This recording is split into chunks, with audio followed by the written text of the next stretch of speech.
Okay,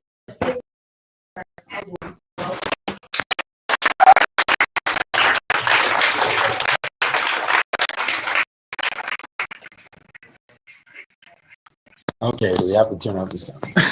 Okay, we have to turn off. I'm doing all right. I just, every day, some good news.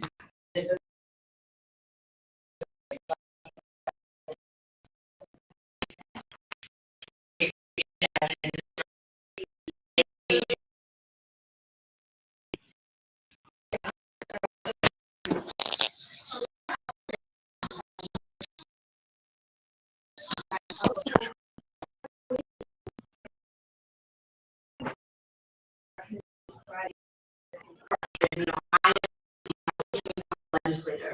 Hope right now, housing issues.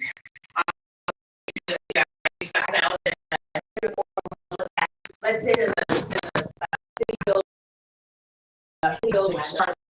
or something that's no as a school.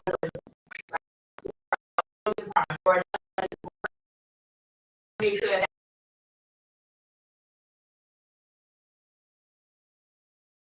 so many of our families to live here. So writing laws and addressing issues of housing. But also as a city councilor, I oversee the budget. And my first year, the Office of Returning Citizens is an office that helps folks who are coming home from incarceration. If we want to prevent people from going to prison and going to jail, we need to invest in them. And so I invested deeply in the Office of Returning Citizens to help our folks coming home from incarceration to get access to employment, IDs, help with getting a job, and housing, because we know that those are all fundamental. As a Boston Public School student, I work on the issue of our schools and try to improve our school buildings so that everyone can meet and exceed their fullest potential. So those are some of the things that we do as elected officials, as city councilors. We're oftentimes the go-between between residents and the mayor. We help hold the mayor transparent and accountable. And we help bring about change, big and small. So if there's a pothole on your street or lights are out, we deal with that. If you need a speed bump on your street, we deal with that. If your school, the playground in your school is messed up, we deal with that. If there's not enough funding for your school, we deal with that. If you want to make beekeeping legal in the city of Boston, we deal with that. We actually just made beekeeping legal in the city of Boston. So it really runs the gamut of things that I do to help all of our neighborhoods and everyone thrive. And the work of equity is making sure that we are focusing our city resources on communities and on people that have been sidelined and marginalized and excluded by government. So oftentimes our Black and brown communities, our immigrant communities, those who are disabled and differently abled, our LGBTQ plus population, and doing everything that we can to bring those groups to the center. You are working very hard. I'm trying. I'm thankful for that. So we have a bunch of questions ready for you, but we're gonna pass it around and let the audience ask you questions. So who would like to ask the first question? Hold on. Pass it on, right?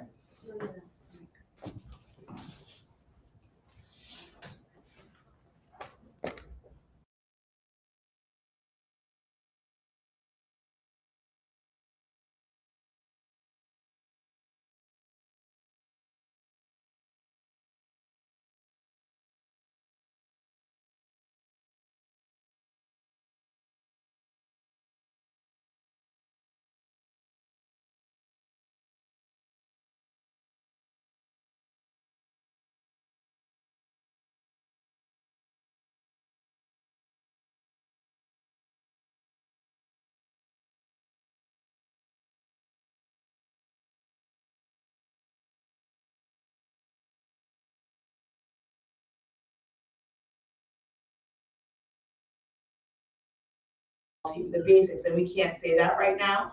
People choose MECO and parents choose MECO is because they want to make sure that there are better educational outcomes for their kids. And we have our work to do to make sure that parents know that they can get a quality education in Boston Public Schools. Now, I think that when we look at our elementary schools and at pre-kindergarten and pre-K, for the most part, I think parents are satisfied with the options that are available there. But it's when you get into middle school, high school area, that sometimes parents and families and communities feel like there aren't enough good choices for their kids. And so it's working, we obviously had the conversation. I don't know if anyone here goes to the O'Brien. I didn't see any of those hands, but we're having those conversations at the city level about what does a new facility for O'Brien look like? So that it can be a state-of-the-art engineering school that we know that it should and can be. Having the conversation and doing the work for a revamped and a new Madison Park. All of those are part of the conversation. On to Elijah. Elijah? Yes. So, is this on? So, of course,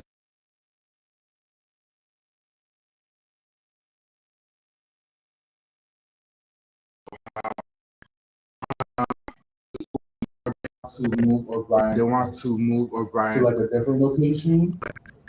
And I was wondering, like, how are y'all going about it? Yeah, that's a great question, Elijah. So there was a proposal on the table to move the O'Brien to West Roxbury. There used to be a school called West Roxbury High School. That's where my oldest sister went. And that came offline as a school. And so it's no longer, it's just sitting there. And so there was an idea that the mayor had to move the O'Brien school to that facility that's much bigger and has a lot more space in West Roxbury, and then Madison Park would grow into this building and have a lot more space. The move to O'Brien was not, the move of the O'Brien to West Roxbury was not received well. And so then the mayor decided to not go forward with that move. And so right now, O'Brien, any plans to move the O'Brien is on hold, and what renovations look like at the O'Brien are on hold. Meanwhile, the renovations to improve Madison Park are still moving forward. And that is to improve Madison Park in its current place, because Madison Park should be a statewide model for what vocational education looks like. Across the Commonwealth, across the state, other vocational educational schools are really competitive to get into. We want to make Madison Park a state-of-the-art quality vocational education school. So I heard a couple of conversations with a few teachers and you call it as well as my principal, that we will probably potentially have classes in between one. Not 100% sure about that, but my team can look into it and we can get you an answer back to you, but I'm not 100% sure about a move to the Timothy, which was recently closed. All right, thank you. Thank you, Elijah, for your question. All right, we would like to take the next question. Oops, sorry. All right, so my question for you is, can you tell us about any programs or plans aimed at the improvement in public health and wellness in our community, and better access to swimming pools and other That's a great question. So right now, one of the things that we're focused on in the city of Boston is Black maternal health care, because there's such a big gap in maternal health outcomes between Black women compared to white women. So really investing in birthing center and doulas and grants to help organizations and entities that are super focused on Black maternal health outcomes. And then another public health issue that you might hear people talk about, it's really about city services, but the issue of rodents. We know that we often get a lot of rat complaints around the city. We know that rats thrive on trash. So really addressing issues of trash, thinking if there are better ways to address the issue of rodents. Was one of the things that we've been looking at are rodent birth control to reduce the rodent population. So those are just two examples of things that we're working on with public health. I'm a big advocate and supporter of our community health centers that are often the first line support in our communities, oftentimes Black and brown communities, immigrant communities that have a level of distrust of our community health, of hospitals. Community health centers are right there in the neighborhood, so I'd love to see a lot of our community health centers also expand. Thank you, I appreciate the response. You're welcome. Okay. How do we get into PBS lunches in particular culture food? Most of us are from cultural backgrounds. MECO also have this issue. Can our food be served from our local restaurants? That's a great question. So last year, or think it was last year, the contract for BPS was contracted out with City Fresh, and it's a Black-run organization, a company that's all about delivering better food to our schools. But we have been having those conversations around culturally appropriate, culturally sensitive food. You know, sometimes I see schools getting better at it for particular celebrations, but I'd love to see improvement year round. Can you tell me about what your experience has been like? What school you go to? What your experience has been like with the school lunch? I go to New Mission High School, and the school lunch is. I'm hearing some things like, for example, this microwave food, or the beans is not, for example, the beans is not cooked, or it's cold and stuff like that. So, and some of the students are getting sick from it, like throwing up and stuff like that. So that's what I'm hearing. Yeah, thank you for that feedback, and that's feedback that I will take, and we will see what's being done on culturally sensitive foods at PBS. I know that this was also a question I was asked last time. You know, I do think that there's a willingness and an appetite to try to make sure that, you know, kids are enjoying their school lunch. It was actually a fee, right? No one has to pay for school lunch anymore. When I was growing up, that was not the case, right? Like there was, some people got free lunch, some people got reduced lunch, and some people had to pay. But the whole idea around free is to make it more accessible to everyone, not make anyone sort of feel shame or not because they do or they don't need free lunch. But we also need to make sure that those are meals that people want to eat and it's not going to waste. So I do think that we need to make sure that we're having culturally sensitive food. I have been impressed by going to events recently in school to see more culturally sensitive food at those events. But we probably still have work to do on to the everyday experience that you all are having in our schools, which is also true for MECO. I have less restriction over MECO because, for example, Lincoln Sudbury or Lexington or Mayday, those are the hospitals in Boston, and he as an at-large counselor, I only have power control over what's happening in the city of Boston. Okay, thank you. You're welcome.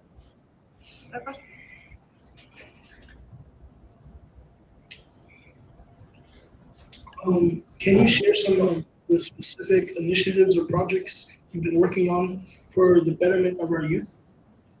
Yeah, it's a great question.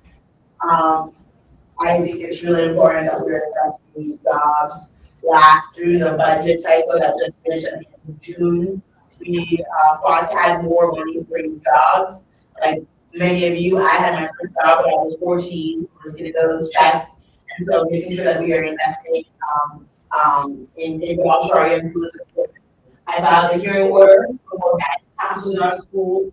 For me, my guidance counselor was transformative. My parents didn't go to college. And so my sister and I were the first to go to college. My guidance counselor helped me know that that was possible, helped me talk to me about the different opportunities that exist and what I can expect. That is important. We don't have enough guidance counselors in our schools. And we don't have enough social workers or family liaisons or people who are gonna wrap our kids with the support that they need. So that's another way that I'm looking, that we're looking to uplift the young people in our city. Would anyone else like to ask a question?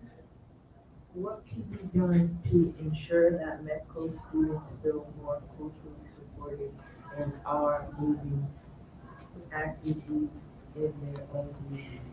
And what was the last part? More active in their own communities.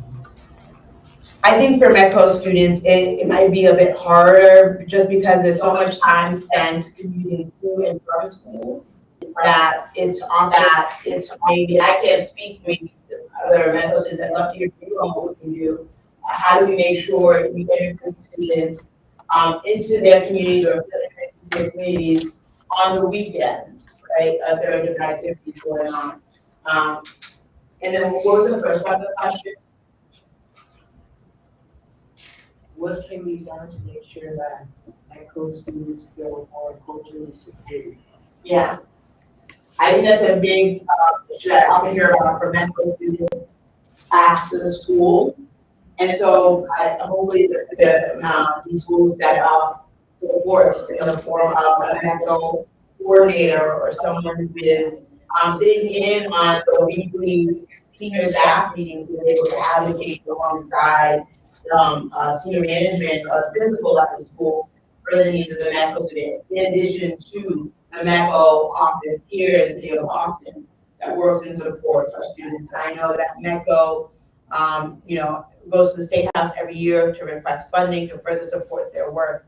But I think, I also think that it's important for other schools, the receiving schools, to look at MECO not as a good thing that they're doing, but when we look at some of our bigger problems, when it comes to education, when it comes to housing, when it comes to transportation, we are better off solving them as a region, the greater Boston region, than we are Cambridge, Somerville, all these other places, than we are looking at it as just a Boston problem, or just a Lincoln problem, or just a Watertown problem, or just a Lexington problem, right?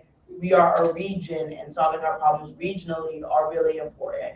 And so I think that's also an important outlook for our schools to have, is that we're addressing the issue of education regionally, and so much of what undergirds education is inequality, is racism, is poverty. Those are some of the needs for the MECO program in the first place. And so I think that sort of acknowledgement is really important. It's the work of justice. Okay, as a point of from a point of view of a MECO student that's been going there since I was in third grade, I would say we do advocate a lot to our MECO advisors and tell them what we want and what we need. Cause I say 2 years ago, this is our second year, we're going on and because we spoke up, we've had a Juneteenth, we had a celebration for the Black History Month. I feel like it's a lot our MECO advisor, they can only do so much, but they don't know what we want and what we need. So I feel like sometimes the MECO students I need to speak up a little bit to make it happen. But then again, it's also a negative, because why do the MECO students have to speak up to feel welcome? And so I feel like that is a barrier shift right there. And then I like that you said that it's a regional thing, because we was talking about it, can we expand MECO to other states, and can we talk about it not just being a Boston kids, Boston this, Boston that. So I like that she spoke on that. And then I feel also as a MECO kid, the housing and transportation is a lot, because we at this point we made a third bus. There's so many of us, and the seats, it's always a problem. It's always, oh, that's my seat, this is my, it's a lot. So I feel adding a third bus was really a accomplishment for us, because we spoke out and we got what we needed instead of what we want or what people think we wanted. Add on to that, I feel maybe the principals who are attending the town should come together, or maybe talk to people that are working about it. Because maybe, and we're talking about this, it's gonna be our last year there, and we're the ones planning the Juneteenth. Did you both go to Lincoln Sudbury? Yeah. We're the ones planning that, and once we leave, we're afraid will they have another Juneteenth? We want them to take accountability and do what they need to do to make sure to keep going and going without us having to do it. I agree with Jasmine. Once we leave, it's we're trying to make it a generational thing. We can only because we're eventually after we leave high school, we're gonna still be students ourselves. Some people still want to move on and go to college, other stuff. Just every year we could come back and help, but we might be busy, or we might have our own plans of lives to do. So we're just we want to making sure come to our superintendents and be can you make sure that this leads on so people can feel comfortable and you have stuff to do, so people can be welcome, so people want to let their kids go to MECO schools, just for either sports, education, whatever it is. Yeah, and I appreciate that we got the notice when I was talking. I really tried hard to not put the burden on you. Mm-hmm. Even though Right. I do believe in advocacy, and obviously that's how things happen. Yeah. You all celebrate Juneteenth because of your own advocacy. But here, and sometimes I feel adults should be making the right decisions, or something that doesn't need to be the advocacy. But Right. kudos to y'all for all the work you do and all the work you advocate for your school and education. All right, does anyone else have another question? I wanted to add on that, because I'm also a MECO student, and I just feel it's also really hard to be active in Boston, because if I do sport, so I have to be out in my town to do these sports, and that can be extra time, extra buses, extra this, and then I end up getting, after a game, I'm home at 12, because the game is going on for so long. And I feel it's also really hard just to be active in the community during the school year, and I feel that's another issue. too. Yeah, no, that's why I hopefully on the weekends there are opportunities to support, to get involved in community events. Because I know you have, the school you go to? I go to Cohasset. It's a very small school, and so like it's like our high school, and we can fit on a bus. But we actually started a club. It's BSU for the Black students because there's not that many of us, and so we're trying to like advocate for ourselves. And just talk to important people on the board about like adding like more Black people, Black teachers learning about more Black culture in the school. But I feel like it's like kind of like they want to learn and they want to do this, but it's like we have to take the step and more to do this. And like sometimes the principals are like they want to do this, they want to do that, but like I have to go do the extra step, do all of this that where they should be able to like talk to people and like figure this out. And like I just feel like it's kind of like they don't feel the need to do it unless they're asked to do it, and it's like kind of disappointing and like annoying. Right. Well, again, thank you for your advocacy. Right. I want to say something. I wanted to, because a lot of obviously this program I designed it to accommodate this breaking up the silos where we have a lot of kids that are BPS, a lot of kids that are college. You know, we have a mixture here. They don't get that experience. You know, there's a gap right there where they are, you can see, are advocating what grown-ups should be advocating for. And I find that to be, I mean, I just find it to be not right because I feel like, you know, so what can we do to like shorten, like listen to them? And because they are Boston residents, whether they go to school outside of Boston or not, that's why they can, so they're part of the youth engagement program. Some of them are getting paid right now, right? Because they are city of Boston residents, but because they go to school outside, it seems to be this like no man's land. So what can we do as parents, as concerned adults, to take this burden? Because these kids, like, I mean, Kamai, and Jasmine, and another one is I hear Trinae, they go to the same school, but these are like superheroes right now. You know, like they are advocating, they're pushing the envelope. There's so many kids that may not have that voice. And I feel that it's important that we as adults step in so they just shouldn't have to advocate on behalf of Boston kids. And I think it's too much of a burden. So what can we do to help them? Can I add to what you said though? Of course. I would feel like the busing and the bringing kids out to the suburbs to have a better education. I feel like Mecca was made, but I feel like they put the idea out there. They didn't really give like I don't know. I want to say instructions, but they just put the program out there to be like, yes, we did this. Yes, we made it a little bit more diverse, but they didn't really give like things for people to do, like actually diverse to like community. It's like we're just out there, but it's like we don't really have like. It's like I don't know how to describe it. I know Are you a rising senior? Yes. We go out there, we're there, like, I know a group of Black kids, but a couple of hundred white kids, and two kids that were there, unless on the football team or the basketball team, then you're like, oh, okay, the white people will come up too, but then you just from here, and people just talk to you. It's not really as diverse as they want it to be, but I mean, that is on us to communicate with each other, but, your boundary for you. Thank you. And I think, I know folks are asking about, expanding Medco. I worked at the Posse Foundation, which in some ways is all about, like, how are we making sure that not only kids from urban areas like Boston, like New York, like Houston, like DC, are able to go to top tier colleges that maybe they never heard about or that would be too expensive and support each other. And I think you all are modeling what it looks like to support each other in the process. And so as much as I did talk about youth advocacy, I think the change really has to lie with all of you who go to Medco or Medco alum to think about how do we improve. Number one, do we believe in this model? Two, how are we improving on it such that how are we improving on it such that's important? The most important thing about Medco is how you experience it, right? And how you experience it and the type of education that you're getting. And sometimes I see students who go to Medco and then they go to historically Black colleges and universities because the desire to be around Black and brown folks, right?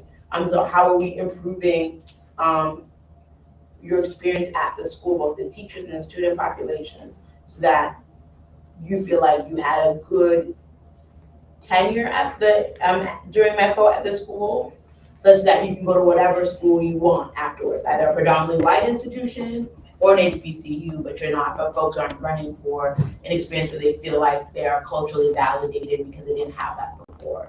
So I think those are difficult questions about how do we make these schools more validating as to your identity, and someone spoke to it. It has to be, these schools need to themselves hire more diverse teachers, hire more diverse faculty, have more diverse leadership, so that they can not just be checking a box, so that they can like really be doing the deep work of addressing and redressing systemic harm, injustice, and racism.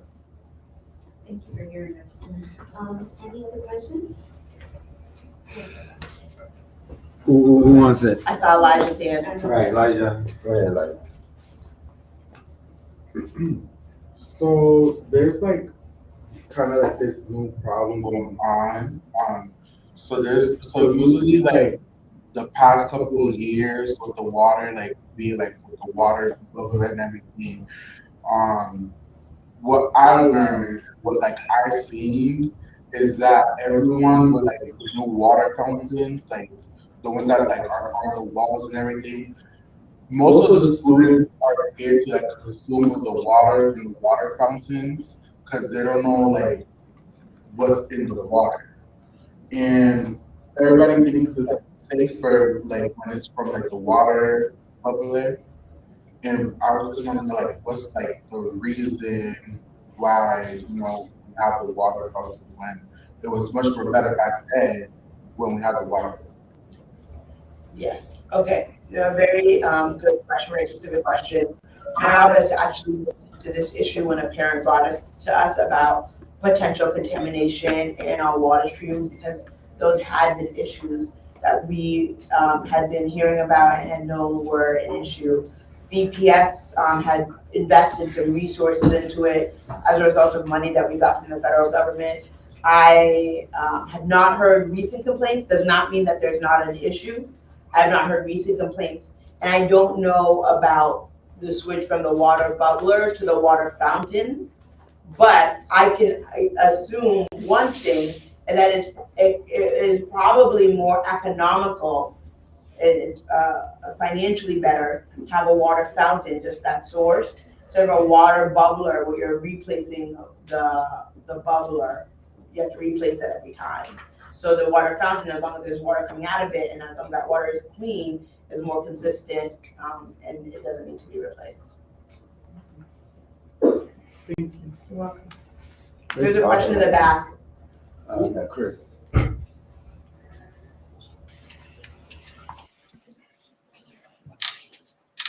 Can you do anything about Mass Ave and all of the homeless people that are walking around drugged out of their minds? Is that in your power? Yes. We tried to address it last year by doing a tent encampment ban. So people aren't allowed to stay in camps. I don't know if you remember, that was the big issue last year. There was tents all on that map. But you can't prevent people from gathering outside, whether they're on drugs or not. You have to address the issue of how are we addressing the issues of those who are dealing the drugs that are making people high. Do we have enough treatment beds? We need to increase the number of treatment beds that we have for people who are dealing with the disease of addiction. That's one of the reasons some of the stays in treatment, 90 days is not long enough for people who really need it. But people who are out on that are really, they're dealing with the disease. And oftentimes, a lot of the homeless shelters are also in the area that are not day shelters. And so we need to have more places where people can congregate inside during the day. Now, you'll face issues that people who want to use and consume drugs, may not be able to do that indoors, which is another reason why people enjoy to get outside. I think when I was in district education, I talked about it as a regional issue, as is Mass and Cass. If you go there, as I have, and talk to the people down there, you'll see that a lot of people come from the South Shore. They come from Quincy, they come from Leominster. They come from all around Lincoln, from different places, but those other areas are not investing in the same way in their own methadone clinic, homeless shelter. So everyone comes here, about 60% of the people that have to come somewhere else. We are working on Long Island, the bridge between Quincy and Boston that will allow people to get to the Long Island treatment facility, people who have mental health issues, struggling with the disease of opioid addiction, and those who are living with homelessness. And once we get that bridge built out of the facility on an island, that's for that would help to address the issue.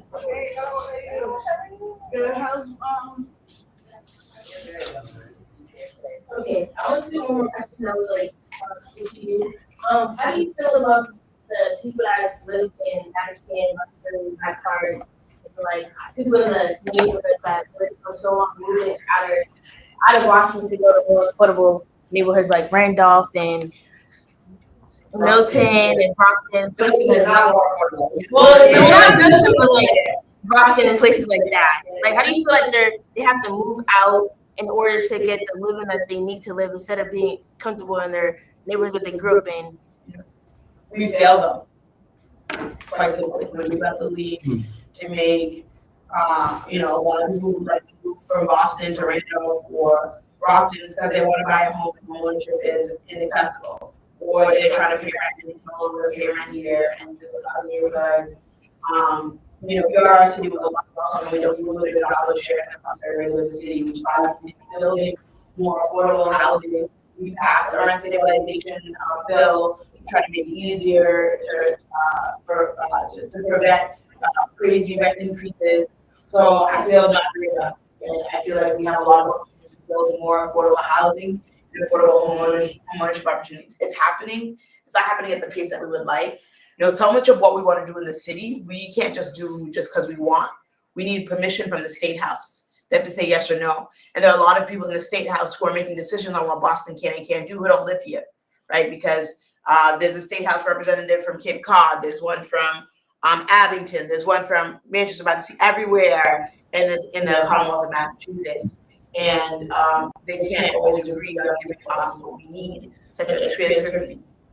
We asked for to allow us to charge a fee on the sale of homes that are $2 million or more. That would generate $100 million a year for the city of Boston for affordable housing. And the State House has not moved on it. So we're working. I was just talking to a Black woman developer last week who's about to put out a bunch of affordable homeownership opportunities on Blue Hill Avenue. I think it's going to be about 40 affordable homes, but 40 when the problem is so big is not enough, right? And we have all of that happening around the city, but given the scale of the problem, you do need bold action. I want to look at these two hands I saw up. So Okay, no problem. Yeah, I just wanted to say for the living crisis, do you see you guys implementing like a different type of like raising the FHA loans for people to be able to afford more housing? Would that be something? That's a great question. One thing that we could do is home ownership is something that's available for people at a certain income percentage of average median income. Sometimes we think about lowering that, and we have lowered the affordable rental units and ownerships that you can access support from the city at lower income levels. And we put a lot of money into the down payment and those costs and try to put more money to help people, because oftentimes you look at ownership and the difference in Black and white communities or Latino and white communities, it's all about who has to use for some money. Because intergenerational wealth, and there's talking about redlining and block busting and all of the different ways in which Black and brown families in Roxbury, Mattapan, Dorchester, or preventing from building wealth. There's less of that money for down payment for closing costs. And so we have to make up for that money at the state when we're trying to do everything we can to put money into that. There was one more. Your cat, yeah.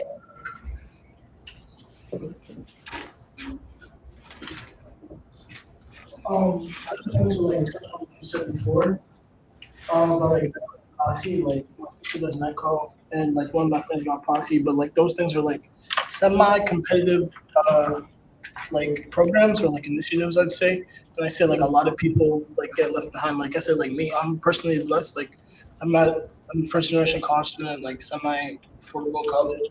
But what like programs or like things can be done for like people who don't get into those like programs?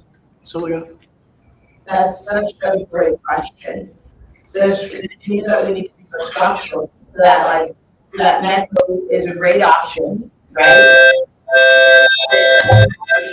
The only option, right? That you can feel like you're going to get like you get a quality education if you stay within the weekend. So I think what you were hitting at is that like, look, it shouldn't be exceptional, right? And I always tell people I went to multiple schools and I realized I went to Latin school, and I went to Columbia, and I went to Harvard. I'm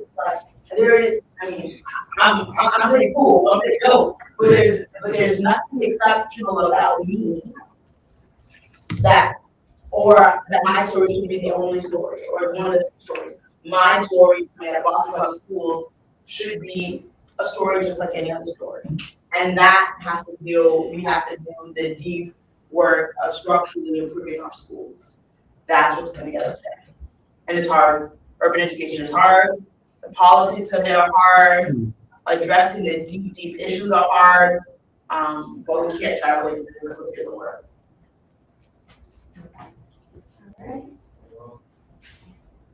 I just I know, yo sé que hay estudiantes que hablan solamente español y yo puedo hablar un poco, yo puedo entender español, puedo hablar mejor que yo puedo hablar. Hay alguna estudiante que quieres preguntar en español, yo puedo tratar. I just wanted to make sure that everyone felt comfortable asking a question and speaking out. Entonces, si quieres hablar en español, yo puedo tratar de responder. No hay? Okay. Well, thank you, everyone.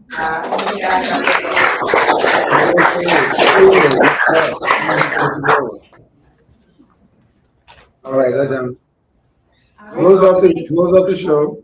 Well, thank you for meeting with us today, and let's give her one more round of applause for Miss Ruthzee.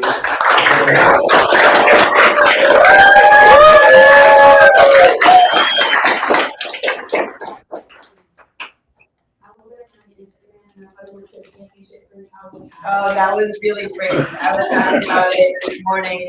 I'm a big Jalen Brown fan. Eric White chipped his tooth. You remember how he chipped I had chipped my tooth like 2 weeks prior, so I talked to him about how I chipped my tooth too and how we're part of the same club. It was really fun. It was really fun. Yeah. And Jalen Brown loved our city. He was deeply about racial injustice and investing in the city. You know, for last year, like Christmas our last year for Juneteenth or Black History Month, we want him to come so we can share various talks. So if you have connections. And we can send my office an email and we can send it to his people. I'm not guaranteeing anything, but I'm gonna send it to his people. No problem. Yes, awesome. All right, well, thank you, everybody. Let's give it one more time. Thank you all.